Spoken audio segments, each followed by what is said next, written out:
Hi guys, ಎಲ್ಲರೂ ಹೇಗಿದ್ದೀರಾ? ನಾನಂತೂ ಚೆನ್ನಾಗಿದ್ದೀನಿ, ನೀವು ಚೆನ್ನಾಗಿದ್ದೀರಾ ಅಂತ ಅಂದ್ಕೊಂಡಿದ್ದೀನಿ. ನಾನಿವತ್ತು ಸಿಂಪಲ್ಲಾಗಿ ರೆಡಿಯಾಗಿ ಹೊರಟು ಕುಶಾಲನಗರ ರಥ ಬೀದಿಗೆ ಬಂದು ಬೀದಿ ನಾಯಿ ಥರ ಕಾಯ್ತಾ ನಿಂತಿದ್ದೆ. ಯಾಕೆ ಗೊತ್ತಾ, ನನ್ನ ತುಂಬ ಒಳ್ಳೆ ಫ್ರೆಂಡ್ಸ್ ಆಯಿತಾ, ಅವ್ರು ಬರಲಿ ಅಂತ ವೆಯ್ಟ್ ಮಾಡ್ತಿದ್ದೆ. ಅಂತೂ ಇಂತೂ ಕೊನೆಗೆ ಬಂದರು. ಇವತ್ತಿನ ಪ್ಲ್ಯಾನ್ ಎಲ್ಲ ಇವ್ರದ್ದೇ ಆಗಿತ್ತು, ನಂದೇನು ಪ್ಲ್ಯಾನ್ ಇರಲಿಲ್ಲ. ನಾವು ಕಾರಲ್ಲಿ ಹೋಗೋದೋ ಬೈಕಲ್ಲಿ ಹೋಗೋದೋ ಅಂತ ಡಿಸೈಡ್ ಮಾಡಿ ಕೊನೆಗೆ ಬೈಕಲ್ಲಿ ಹೊರಟ್ವಿ. ಹೇಗೂ ರೈಡ್ ಹೋದಂಗೆ ಇರುತ್ತಲ್ಲ ಅಂತ. ಹಾಗೆ ಹೋಗ್ತಾ ಹೋಗ್ತಾ ನಾವು ರೀಸೆಂಟಾಗಿ ಕೊಪ್ಪದಲ್ಲಿ ಒಂದು ಆ್ಯಕ್ಸಿಡೆಂಟ್ ಆಯಿತು, ಅದ್ರ ಬಗ್ಗೆನೂ ಮಾತಾಡ್ಕೊಂಡು ಹೋಗ್ತಿದ್ದೋ. ಹೆಲ್ಮೆಟ್ ಎಷ್ಟು ಮುಖ್ಯ ಬೈಕ್ ರೈಡ್ ಮಾಡುವಾಗ ಅಂತ. ದಯವಿಟ್ಟು ಪ್ರತಿಯೊಬ್ಬರು ಹೆಲ್ಮೆಟನ್ನು ಧರಿಸಿ. ಹಾಗೆ ನಾವು ವೀಡಿಯೋ ಮಾಡ್ಕೊಂಡು ಹೋಗ್ತಾ ಇದ್ದಾಗ ನನ್ನ ಫ್ರೆಂಡ್ಸ್ ತುಂಬ ಹಿಂದೆ ಇದ್ದರು. ಅವ್ರನ್ನ ವೀಡಿಯೋದಲ್ಲಿ ಕ್ಯಾಪ್ಚರ್ ಮಾಡ್ಕೊಳ್ಳೋಣ ಅಂದರೆ ಅವರು ನಮ್ಮ ಪಕ್ಕಕ್ಕೆ ಬರ್ತಾನೆ ಇರಲಿಲ್ಲ. ಎಷ್ಟಾಗುತ್ತೋ ಅಷ್ಟು ಹಿಂದೆನೇ ಇರ್ತಾಯಿದ್ರು. ನಾನು ಸುಮಾರು ಹೊತ್ತು ವೀಡಿಯೋ ಮಾಡಿದೆ, ಕೊನೆಗೆ ಅವರು ಬರಲಿಲ್ಲ. ನನ್ನ ವೀಡಿಯೋ ಅಂತೂ ನಾನು ಚೆನ್ನಾಗಿ ತಕ್ಕೊಂಡೆ. ಕೂದಲಂತೂ ಗಾಳಿಪಟ ಥರ ಹಾಗೂ ನೇತಾಡ್ಕೊಂಡು ಹಾರಾಡ್ಕೊಂಡೆಲ್ಲ ಇತ್ತು. ಏನು ಮಾಡಿದ್ರು ಸರಿಯಾಗ್ತಿರ್ಲಿಲ್ಲ. ಅಂತೂ ಕೊನೆಗೆ ವೀಡಿಯೋ ಮಾಡ್ತಾಯಿದ್ದೆ, ಬರ್ತಾರೆ ಅಂತ ತಿರುಗಿ ನೋಡಿದೆ, ಕೊನೆಗೂ ಬರಲಿಲ್ಲ. ನಾವು ಸ್ಲೋ ಮಾಡ್ತಿದ್ದಂಗೆ ಅವರು ಸ್ಲೋ ಮಾಡ್ತಾಯಿದ್ರು. ನೋಡೋಣ ಅಂತಿದ್ದು ಒಂದೇ ಸಲ ರಾಕೆಟ್ ಥರ ಹಾರ್ಕೊಂಡು ಹೋಗ್ಬಿಟ್ರು ನಮ್ಮನ್ನ ಕ್ರಾಸ್ ಮಾಡಿಕೊಂಡು. ಅವರಿಗೆ ವೀಡಿಯೋದಲ್ಲಿ ಬರೋದು ಬೇಡ ಅನ್ನೋದು ಅವರ ಅಪೇಕ್ಷೆ. ಹೋಗ್ತಾ ಇರೋದೇನೋ ಸರಿ, ಆದರೆ ಎಲ್ಲಿಗೆ ಹೋಗ್ತಾ ಇದ್ದಾರೆ ಅಂತ ಹೇಳ್ತಾ ಇಲ್ಲ ಅಂತ ನೋಡ್ತಾ ಇದ್ದೀರಾ. ಆ್ಯಕ್ಚುಲಿ ಒಂದು ಐಸ್ ಕ್ರೀಮ್ ಕತೆ ರೀ ಇದು. ನಮ್ಮ ಫ್ರೆಂಡ್ಸ್ ಒಂದು ವಾರದಿಂದ ಡಿಸೈಡ್ ಮಾಡಿ ಅಂತೂ ನಾವು ಹೊರಟ್ವಿ ಐಸ್ ಕ್ರೀಮ್ ತಿನ್ನೋಕ್ಕೋಸ್ಕರ ಅಂತ. ಎಲ್ಲಿಗೆ ಅಂದರೆ ಕುಶಾಲನಗರ ಟು ನಾವು ಹುಣಸೂರಿಗೆ ಹೊರಟಿದ್ದೀವಿ. ಯಾಕಂದರೆ ಈ ಬ್ರ್ಯಾಂಚ್ ಕುಶಾಲನಗರ ಅಥವಾ ಇನ್ನೆಲ್ಲೂ ಸಿಗಲಿಲ್ಲ ನಮಗೆ, ಅಥವಾ ನನಗೆ ಗೊತ್ತಿಲ್ಲ. ನನ್ನ ಫ್ರೆಂಡ್ ಹೇಳಿದ ಪ್ರಕಾರ ಈ ಬ್ರ್ಯಾಂಚ್ ಇಲ್ಲೆಲ್ಲೂ ಇಲ್ಲ, ಹುಣಸೂರಲ್ಲಿ ಮಾತ್ರ ಇದೆ, ಪೋಲಾರ್ ಬೇರ್ ಅಂತ. ಹಾಗಾಗಿ ನಾವು ಅಲ್ಲಿಗೆ ಹೋಗೋಣ ಅಂತ ಹೊರಟ್ವಿ. ಗಾಳಿ ಅಂತೂ ಸಿಕ್ಕಾಪಟ್ಟೆ ಇತ್ತು. ಗಾಳಿಲಂತೂ ಗಾಳಿಪಟ ಥರ ತೂರಾಡ್ಕೊಂಡು ಟೂ ವೀಲರಲ್ಲಿ ನಾವು ರೈಡ್ ಹೋದು. ಎಲ್ಲ ಫ್ರೆಂಡ್ಸ್ ಇರಬೇಕಿತ್ತು, ಬೇಜಾರಾಯಿತು. ಒಂದು 2-3 ಜನ ಫ್ರೆಂಡ್ಸ್ ಇರಲಿಲ್ಲ. ಹೋಗ್ತಾ ಟಯರ್ಡ್ ಆಯಿತು ಅಂತ ಒಂದು ಫ್ರೆಶ್ ಜ್ಯೂಸ್ ಶಾಪಿಗೆ ನಿಲ್ಲಿಸಿ ಎಲ್ಲರೂ ಜ್ಯೂಸ್ ಕುಡಿದು. ಅವರೆಲ್ಲ ಮೂಸಂಬಿ ತೊಗೊಂಡ್ರು, ನನಗಂತೂ ಪೈನಾಪಲ್ ಇಷ್ಟ, ನಾನಂತೂ ಪೈನಾಪಲ್ ಜ್ಯೂಸ್ ಆರ್ಡ್ರ್ ಮಾಡಿಕೊಂಡೆ. ಅಲ್ಲಿಂದ ಹಾಗೆ ಹೋಗ್ತಾ ರೋಡಲ್ಲಿ ಏನಪ್ಪ ಒಂಟೆ ಬಂದು ನಿಂತಿದೆಯಲ್ಲ, ಮರುಭೂಮಿಲಿರೋದು ಇಲ್ಲೇ ಹಾಕಿದೆ ಅಂತ ರಿಯಲಿಸ್ಟಿಕ್ ಆಗಿತ್ತು. ಅಷ್ಟೊಂದು ಹತ್ರ ನೋಡಿದರೆ ಅದು ರಿಯಲ್ ಅಂತೂ ಅಲ್ಲ, ಅಷ್ಟು ರಿಯಲಿಸ್ಟಿಕ್ ಆಗಿತ್ತು. ಕೊನೆಗೂ ಬಂದು ತಲುಪ್ತು. ಇದು ಹುಣಸೂರು ಟೌನ್ನಲ್ಲೇ ಸಿಗುತ್ತೆ ನಿಮಗೆ. ಹುಣಸೂರು ನೀವು ಮೈಸೂರಿಗೆ ಹೋಗೋ ರೋಡಲ್ಲಿ ನಿಮಗೆ ಕುಶಾಲನಗರ ಟು ನೀವು ಮೈಸೂರು ಹೋಗುವಾಗ ನಿಮಗೆ ರೈಟ್ ಸೈಡಲ್ಲಿ ಸಿಗುತ್ತೆ. ಒಮ್ಮೆ ವಿಸಿಟ್ ಮಾಡಿ. ನನ್ನ ಪ್ರಕಾರ ಐಸ್ ಕ್ರೀಮ್ ಯಾರಿಗೆ ತಾನೇ ಇಷ್ಟ ಇಲ್ಲ, ವಿಸಿಟ್ ಮಾಡ್ಬೋದು ಒಮ್ಮೆ, ಎಲ್ಲನೂ ಚೆನ್ನಾಗಿದೆ. ಹಾಯ್ ಗಾಯ್ಸ್, ನಾವಿವತ್ತು ಹುಣಸೂರಿಗೆ ಬಂದಿದ್ದೀವಿ. ಇಲ್ಲಿ ಪೋಲಾರ್ ಬೇರ್, ಇಲ್ಲಿಗೆ ಐಸ್ ಕ್ರೀಮ್ ತಿನ್ನೋಕ್ಕೋಸ್ಕರ ನಾವು ಕುಶಾಲನಗರದಿಂದ ಹುಣಸೂರು ಗಂಟ ಬಂದಿದ್ದೀವಿ. ನಾವು ತಿಂದ್ಬಿಟ್ಟು ಎಕ್ಸ್ಪೀರಿಯನ್ಸ್ ಹೇಗಿದೆ ಅಂತ ಹೇಳ್ತೀವಿ, ಆಮೇಲೆ ನೀವು ಬಂದು ಒಮ್ಮೆ ಟ್ರೈ ಮಾಡಿ. ಎಲ್ಲರೂ ಟ್ರೈ ಮಾಡಿ ಅಂತೇಳಿ ಈಗ ಒಳಗಡೆ ಹೋಗೋಣ. ಒಳಗಡೆ ಹೇಗಿದೆ ಅಂತ ಕೂಡ ನೋಡೋಣ. ತುಂಬಾ ಚೆನ್ನಾಗಿದೆ. ನನಗಂತೂ ತುಂಬ ಖುಷಿಯಾಯಿತು. ನಾನು ಒಳಗಡೆ ಹೋಗಿ ನನ್ನ ಫ್ರೆಂಡ್ಸ್ನೆಲ್ಲ ವೆಲ್ಕಮ್ ಮಾಡಿಕೊಂಡೆ. ಹಾಗೆ ನಾನು ಸುತ್ತ ನೋಡ್ತಿದ್ದಂಗೆ ನನಗೆ ಅಷ್ಟು ಖುಷಿಯಾಯಿತು. ಯಾಕಂದರೆ ಕೆಲವೊಂದು ಅವರು ಮೇಂಟೈನ್ ಮಾಡಿರೋ ರೀತಿ ಇದೆಯಲ್ಲ, ತುಂಬಾ ಚೆನ್ನಾಗಿದೆ. ನನ್ನ ಫ್ರೆಂಡ್ಸ್ ಅಂತೂ ಆರ್ಡ್ರ್ ಮಾಡ್ತಾಯಿದ್ರು, ನಾನಂತೂ ಫೋಟೋ ತೆಗೆಯೋದ್ರಲ್ಲಿ ಬ್ಯುಸಿ ಆದೆ. ಕೊನೆಗೆ ನನ್ನೊಂದೆರಡು ಫೋಟೋ ಕ್ಲಿಕ್ ಮಾಡಿಸ್ಕೊಳ್ಳೋಣ ಅಂತ ಹೋಗಿ ಸ್ಟೈಲಾಗಿ ಕೂತ್ಕೊಂಡೆ. ನನ್ನ ಫ್ರೆಂಡ್ಸು ಯಾವ್ಯಾವ ಫ್ಲೇವರ್ ಬೇಕು, ಯಾವ ಥರ ಬೇಕು ಅಂತ ಅವ್ರ ಹತ್ರನೇ ಕೇಳಿ ಎಲ್ಲ ಯಾಕಂದರೆ ನಾವು ಫಸ್ಟ್ ಟೈಮ್ ಬಂದಿರೋದ್ರಿಂದ ಅಲ್ಲಿ ಯಾವ್ಯಾವ ಥರ ಇದೆ ಅನ್ನೋದು ನಮಗೆ ಗೊತ್ತಿರಲಿಲ್ಲ. ಅವ್ರ ಹತ್ರ ಕೇಳಿ ಯಾವುದು ಇಲ್ಲಿ ತುಂಬ ಫೇಮಸ್ ಇದೆ, ನಮಗೆ ಯಾವುದನ್ನು ನೀವು ಸಜೆಸ್ಟ್ ಮಾಡ್ತೀರಾ ಅಂತೆಲ್ಲ ಕೇಳಿ ನಾವು ತೊಗೊಂಡು. ತುಂಬಾ ಚೆನ್ನಾಗಿತ್ತು ನಮಗೆ.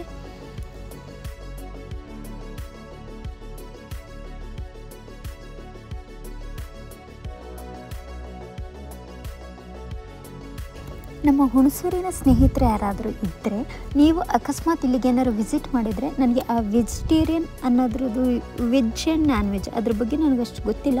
ಯಾರ ಇದ್ದರೆ ನನಗೆ ಕಮೆಂಟ್ನಲ್ಲಿ ಒಮ್ಮೆ ತಿಳಿಸಿ ಆಯಿತಾ.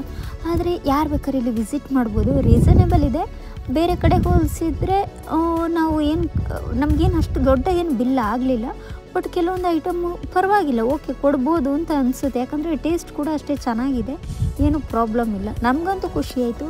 ನಿಮಗೆ ಹೇಗೆ ಅನ್ನಿಸ್ತು ನನಗಂತೂ ಗೊತ್ತಿಲ್ಲ. ಹೋಗಿರೋರು ಯಾರಾದರೂ ಇದ್ದರೆ ಒಮ್ಮೆ ನಿಮ್ಮ ಎಕ್ಸ್ಪೀರಿಯೆನ್ಸನ್ನು ಶೇರ್ ಮಾಡಿ ಕಮೆಂಟ್ನಲ್ಲಿ.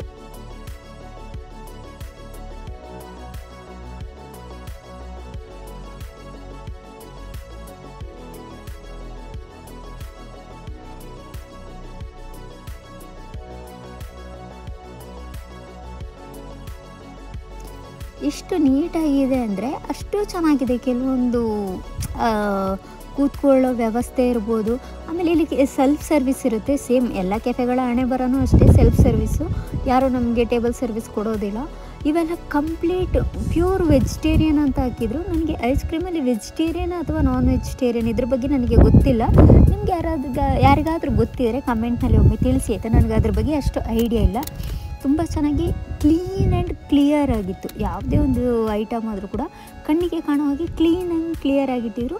ಅವ್ರದ್ದೇ ಮ್ಯಾನುಫ್ಯಾಕ್ಚರ್ ಇರೋವಂಥ ವಾಟರ್ ಬಾಟಲ್ ಕೂಡ ಸಪ್ಲೈ ಇತ್ತು. ನಾವು ಹೊರಗಡೆಯಿಂದ ತೊಗೊಂಡು ಹೋಗಬೇಕು ಅನ್ನೋದೇನಿಲ್ಲ. ಎಷ್ಟು 20 ರುಪೀಸು 30 ರುಪೀಸ್ ಏನೋ ಒಂದು ಬಾಟಲ್ ಇತ್ತು. ಏನಿಲ್ಲ, ಆರಾಮ್ಸೆ ತೊಗೋಬೋದು. ಟೇಸ್ಟ್ ಕೂಡ ಚೆನ್ನಾಗಿತ್ತು ನೀರು.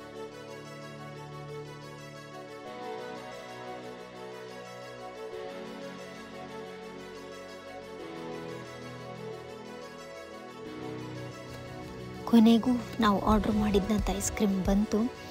ಅದರಲ್ಲಿ ಏನೇನೋ ಇತ್ತು ಸುಮಾರು, ಬಟ್ ನಾವು ಆರ್ಡ್ರ್ ಮಾಡಿದ 4 ಐಟಮು 5 ಕೊಟ್ಟಿದ್ರು. ಬಟ್ ಅದು ಸಣ್ಣ ಒಂದು ಜಗ್ಗಿದೆ ನೋಡಿ, ಅದರಲ್ಲಿ ಏನಿದೆ ಅಂದರೆ ಅದನ್ನು ಆ ಒಂದು ಐಸ್ ಕ್ರೀಮ್ಗೆ ಹಾಕ್ಕೊಂಡು ಸಾಸ್ ಟೈಪ್ ಏನೋ ಇತ್ತು, ಎಕ್ಸ್ಟ್ರಾ ಸ್ವೀಟ್ ಬೇಕಿದ್ರೆ ಅಂತಲೇ ಏನೋ ಅದನ್ನು ಹಾಕ್ಕೊಂಡು ತಿನ್ಬೋದಿತ್ತು. ತುಂಬಾ ಚೆನ್ನಾಗಿತ್ತು. ನನಗಂತೂ 2 ಫ್ಲೇವರ್ ಇಷ್ಟ ಆಗಿದ್ದು. ನನ್ನ ಫ್ರೆಂಡ್ಸು ಎಲ್ಲರೂ 4 ನಾವು ಶೇರ್ ಮಾಡ್ಕೊಂಡು ತಿಂದೋ 4 ಜನ. ಇನ್ನೊಂದು 4-5 ಜನ ನನ್ನ ಫ್ರೆಂಡ್ಸ್ ಮಿಸ್ ಆಗಿದೆ, ನನಗೆ ಬೇಜಾರು. ನಾವು ಆರ್ಡ್ರ್ ಮಾಡಿದ್ದಂಥ ಐಟಮ್ ಹೀಗಿತ್ತು ನೋಡಿ.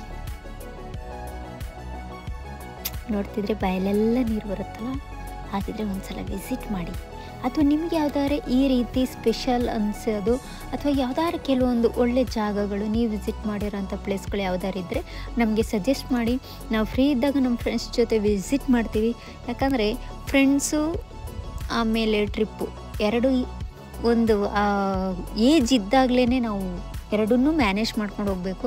ಯಾಕಂದರೆ ಏಜ್ ಆದಮೇಲೆ ನಮ್ಗೆ ಓಡಾಡೋಕ್ಕಾಗಲ್ಲ, ಫ್ರೆಂಡ್ಸ್ ಸಿಗಲ್ಲ, ಆಮೇಲೆ ಟೈಮೂ ಸಿಗಲ್ಲ, ಟ್ರಿಪ್ ಹೋಗೋಕ್ಕಾಗಲ್ಲ, ವಯಸ್ಸಾಗಿರುತ್ತಲ್ವ.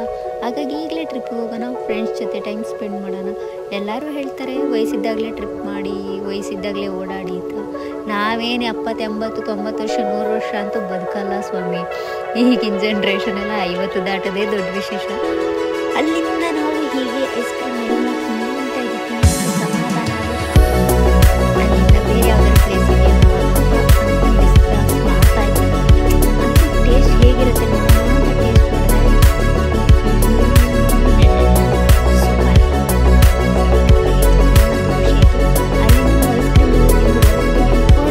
ವಾಪಸ್ ರಿಟರ್ನ್ ಬರುವಾಗ ನನಗೆ ಇದೊಂದು ಜಾಗ ಸಾಲ ಏನಿದೆ ಒಳಗಡೆ ಕೆಲವೊಂದು ಕಿಡ್ಸು ಆ್ಯಕ್ಟಿವಿಟೀಸ್ ಇದೆ. ಅದನ್ನು ಸಾಕಾಗಿ ಅಡಲ್ಟ್ಸ್ಗೆ 10 ರೂಪಾಯಿ ಟಿಕೆಟ್ ಇತ್ತು, ಕಿಡ್ಸ್ಗೆ 5 ರೂಪೀಸ್ ಟಿಕೆಟ್ ಇತ್ತು. ಮೋಸ್ಟ್ಲಿ ಇದು ಫಾರೆಸ್ಟ್ ಡಿಪಾರ್ಟ್ಮೆಂಟ್ ಅಂಡರಲ್ಲಿ ಬರೋದ್ರಿಂದ ಎಲ್ಲ ಕಡೆಯೂ ಮರಗಳಿಗೆ ಹೆಸರುಗಳಿವೆ. ಎಲ್ಲ ಮರದಲ್ಲೂ ಹೆಸರಿತ್ತು, ಕೆಲವೊಂದು ಕಡೆ ಬರೀ ಹೆಸರಿತ್ತು, ಮರಗಳಿಗೆ ಅದೇನಾಗಿತ್ತು ನಮಗೂ ಗೊತ್ತಿಲ್ಲ. ಮೋಸ್ಟ್ಲಿ ಕೆಲವೊಂದು ಸ್ವಲ್ಪ ಹೋಗಿರ್ಬೋದು ಗಿಡ. ತುಂಬಾ ಚೆನ್ನಾಗಿದೆ. ಇದು ಬೇಸಿಗೆಯಲ್ಲಿ ಈ ಪರಿಸ್ಥಿತಿಲಿದೆ. ಈ ಪರಿಸ್ಥಿತಿಲಿದೆ. ಇನ್ನು ನೀವು ಸ್ವಲ್ಪ ಮಳೆ ಬಿದ್ದಾಗ ಅಥವಾ ಸ್ವಲ್ಪ ಗ್ರೀನರಿಗಳಿದ್ದಾಗ ಬಂದರೆ ಒಳ್ಳೆಯದು. ತುಂಬಾ ಚೆನ್ನಾಗಿದೆ. ವಾಕಿಂಗ್ ಮಾಡೋದು ಬೆಳಗ್ಗೆ ಅಥವಾ ಸಂಜೆ ವಾಕಿಂಗ್ ಮಾಡೋದು ಸಖತ್ತಾಗಿದೆ. ಸೂರ್ಯ ಅಂತೂ ನೆನಪಿದೆ. ಇಲ್ಲಿ ಯೋಗ ಮಾಡೋದಕ್ಕೆ ಸ್ಟೇಜ್ ಟೈಪ್ ಇದೆ. ಯೋಗ ಮಾಡೋದು ಕೆಲವೊಂದು ಎಕ್ಸಸೈಸ್ಗಳನ್ನು ಹಾಕಿದ್ದಾರೆ. ಕೆಲವೊಂದು ಎಕ್ಸಸೈಸ್ ಮಾಡೋದು, ಸೈಕ್ಲಿಂಗ್ ಯಾವ ರೀತಿ ಬಗ್ಗೆ ನಾವು ಮಾಡ್ಬೋದು. ಅದರಲ್ಲಿ ಕೆಲವೊಂದು ಹೆಚ್ಚಿಗೆ ಯಾರು ಹೋದರೆ ಮತ್ತೇನು ಮಾಡೋದು, ಮಧ್ಯಾಹ್ನ ಬಿಸಿಲಲ್ಲಿ ಫ್ರೆಂಡ್ಸ್ ಅಂತ ಟ್ರೈ ಮಾಡೋದು, ಅದೇ ಬೇರೆ ಇದೇ ಬೇರೆ ಅಂತ ಎರಡೂ ಎಂಟರ್ಟೈನ್ಮೆಂಟ್ ಆಗ್ತದೆ. ಆಮೇಲೆ ಈ ರೀತಿ ಕೆಲವೊಂದು ಎಕ್ಸಸೈಸ್ ಇತ್ತು. ಇದು ನಾವು ಸಾಧಾರಣ ಕೆಲವೊಂದು ಜಿಮ್ಗಳಲ್ಲೆಲ್ಲ ನೋಡ್ತೀವಲ್ಲ, ಸೇಮ್ ಅದೇ ರೀತಿ ಸಿಂಪಲ್ ಐಟಮ್ಗಳಾಗ್ತಿದೆ. ಅದರಲ್ಲಿ ನನಗೆ ಈ ಸೈಕ್ಲಿಂಗ್ ಒಂದು ಟ್ರೈ ಮಾಡಿ ನೋಡೋಣ ಅಂತ ಅನ್ನಿಸ್ತು. ಒಂದ್ಸಲ ಟ್ರೈ ಮಾಡೋಣ ಅಂತ ಬಂದಷ್ಟು ದುಬಾರಿ ಸ್ಪೀಡಾಗಿತ್ತು.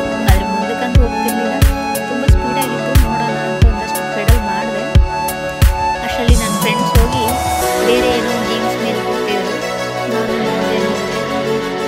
ಆಗಲಿಲ್ಲ, ಎದ್ದು ಬಂದೆ. ಅಷ್ಟರಲ್ಲಿ ಉಯ್ಯಾಲೆ ಆಡ್ತಿದ್ರು. ನನಗೂ ಆಸೆ ಆಯಿತು. ಕೊನೆಗೆ ನಾನು ರಿಕ್ವೆಸ್ಟ್ ಮಾಡಿ ನಾನು ಕೂತ್ಕೊಂಡೆ. ಚೆನ್ನಾಗಿತ್ತು.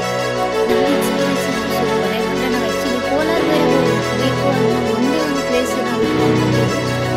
ನಾವು ಆಮೇಲೆ ರಿಟರ್ನ್ ಪ್ಲೇಸ್ ಕಂಪ್ಲೀಟ್ ಮಾಡ್ಕೊಂಡು ಎಲ್ಲರೂ ಸಣ್ಣ ಮಕ್ಕಳನ್ನ ಸೈಕಲ್ ಭಾರಿ ಸ್ಪೀಡಾಗಿ ಹೋಗ್ತೀವಿ.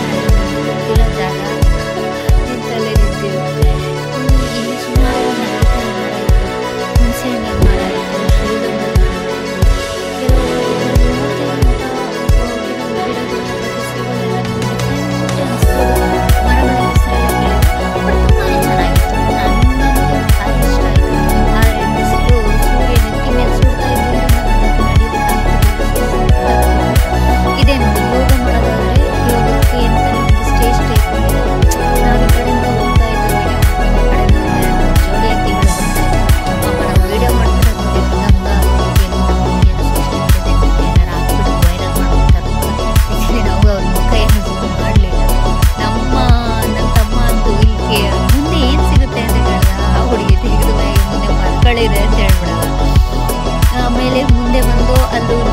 ಬೆಟ್ಟದ ನೆಲ್ಲಿಕಾಯಿ ಅಂತಲ್ಲ, ಕಾಡು ನೆಲ್ಲಿಕಾಯಿ ಅಥವಾ ಬೆಟ್ಟದ ನೆಲ್ಲಿಕಾಯಿ ಅಂತ ಮರದಲ್ಲಿ ತುಂಬ ಇತ್ತು. ಅದು ಬಟ್ ತುಂಬ ಚಿಕ್ಕ ಚಿಕ್ಕದಾಗಿತ್ತು. ನಾವು ನೋಡೋಣ ತಿನ್ನೋಣ ಅಂತ ಒಂದೆರಡು ಕಲ್ಲು ಹೊಡೆದು ಕೋಲಲ್ಲೆಲ್ಲ ಹೊಡೆದು ಕೊನೆಗೆ ಹೆಂಗೋ ಒಂದೆರಡು ಬಿತ್ತು. ಅದನ್ನು ತೊಗೊಂಡು ತಿಂದರೆ ಕಹಿ ಕಹಿ. ಇದು ನೆಲ್ಲಿಕಾಯಿ ಥರ ಅನ್ನಿಸ್ಲಿಲ್ಲ. ಯಾಕೆ ಅಂದರೆ ತುಂಬಾ ಎಳೆದು. ಆ್ಯಕ್ಚುಲಿ ಅದು ನೆಲ್ಲಿಕಾಯಿ. ಅಲ್ಲಿಂದ ನಾವು ಪಾರ್ಕೆಲ್ಲ ಸುತ್ತಾಗಿ ಸುಸ್ತಾಗಿ ನೆಕ್ಸ್ಟ್ ಇಲ್ಲಿ ಹೋಗ್ತಾ ಇದ್ದೀವಿ. ಆನೆ ಚಕ್ಕೂರು, ಆನೆಗಳು ಮಧ್ಯೆ ರೋಡಲ್ಲಿರ್ತವೆ ಅನ್ನೋ ಎಕ್ಸ್ಪೆಕ್ಟೇಷನ್ ಇಟ್ಕೊಂಡು ನಾವು ಹೊರಟ್ವಿ. ತುಂಬಾ ದೂರ ಇತ್ತು. ನೀವು ಏನು ಮಾಡೋದಿಲ್ಲ, ಆನೆ ನೋಡ್ಬೇಕಲ್ಲ, ಜಿಂಕೆ ಆದರೂ ಇರುತ್ತೆ, ಕಡೆ ಪಕ್ಷ ಏನೂ ಇಲ್ಲ ಅಂದರೆ ಮಂಗ ಆದರೂ ಸಿಗುತ್ತೆ ನಮಗೆ. ಸುಮಾರು ದೂರ ಹೋಗಿ ಒಂದಷ್ಟು ನೆರಳುಗಳು ನೋಡಿ. ನಾನು ಒಂದೊಂದು ವೀಡಿಯೋ ಹಾಕ್ತೀನಿ, ಮರಗಳನ್ನು ಯಾಕೆ ಕಡಿಬಾರ್ದು ಅಂತ.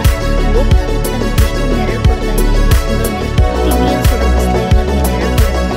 ಹಾಗಾಗಿ ಕೆಲವೊಂದು ಕಡೆ ನಮಗೆ ನೆರಳಿದ್ರೆ ಒಳ್ಳೆಯದು. ನನಗಂತೂ ಒಂದು ಆಚೆ ಫಾರೆಸ್ಟ್ ಎಂಟ್ರಿ ಆಗೋದು, ಇಲ್ಲಿ ಎಲ್ಲ ಕಡೆ ಬೋರ್ಡ್ ಇದೆ, ಮನುಷ್ಯ ಇದೆ ಅಂತ ಇರಲಿಲ್ಲ. ಓಕೆ, ನೋ ಪ್ರಾಬ್ಲಮ್ ಅಂತ ನಾವು ವಿಡಿಯೋ ಮಾಡ್ಕೊಂಡು ಇನ್ನೂ ಗ್ರೀನರಿ ಕಾಣಲಿಲ್ಲ ನಮಗೆ. ನೆಲ ಎಲ್ಲ ಬರಡಾಗಿ ಒಣಗಿ ನಿಂತಿತ್ತು. ಇದೇ ಜಾಗದಲ್ಲಿ ನಾನು ಇದಕ್ಕೂ ಮುಂಚೆ ನಾನು ಸುಮಾರು ಸಲ ಬಂದಿದ್ದೀನಿ ಆನೆ ಚೌಕೂರು ಪ್ಲೇಸ್ಗೆ.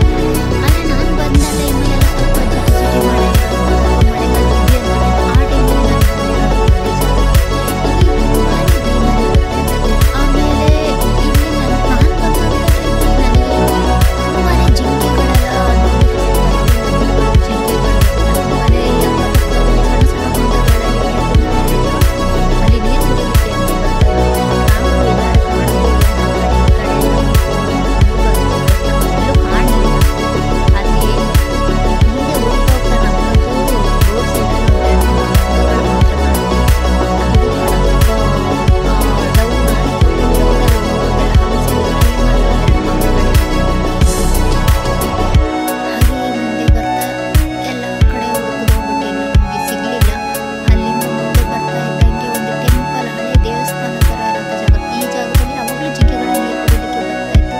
ಈ ಪ್ಲೇಸಲ್ಲಂತೂ ತುಂಬ ಮಂಗಗಳಿರುತ್ತೆ. ನಾವು ಲೇಟ್ ಆಯಿತು ಅಂತ ನಾವು ಬರೋದು ತಿನ್ನಲಿಕ್ಕೆ ಅಂತ ಏನು ತರಲಿಲ್ಲ.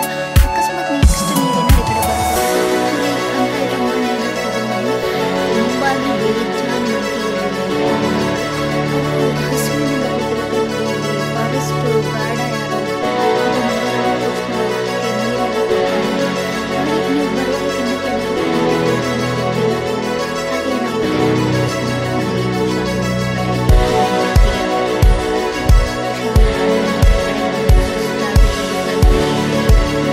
ಮುಖ ಎಲ್ಲ ಗ್ಯಾರಂಟಿ ಕಲರ್ ಫೇಡ್ ಆಗಿಬಿಟ್ಟಿತ್ತು. ಏನು ಮಾಡಿದ್ರೆ ಹೋಗುತ್ತಲ್ಲ ಐಸ್ ಕ್ರೀಮ್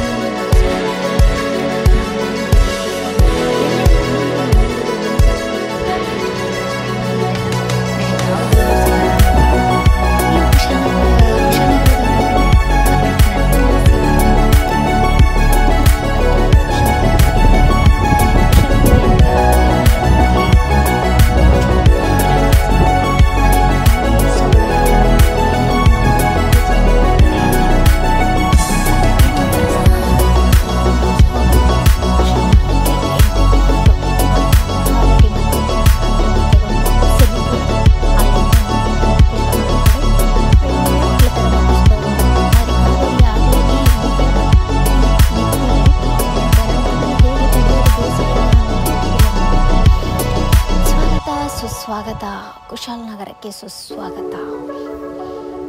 ಅಲ್ಲಿಂದ ಫ್ರೆಂಡ್ಸ್ ಎಲ್ಲ ಅವ್ರವ್ರ ಮನೆ ಕಡೆ ಹೊರಟರು. ನಾನು ನನ್ನ ಗಾಡಿನ ಅನಾಥವಾಗಿ ರಥ ಬೀದಿಯಲ್ಲಿ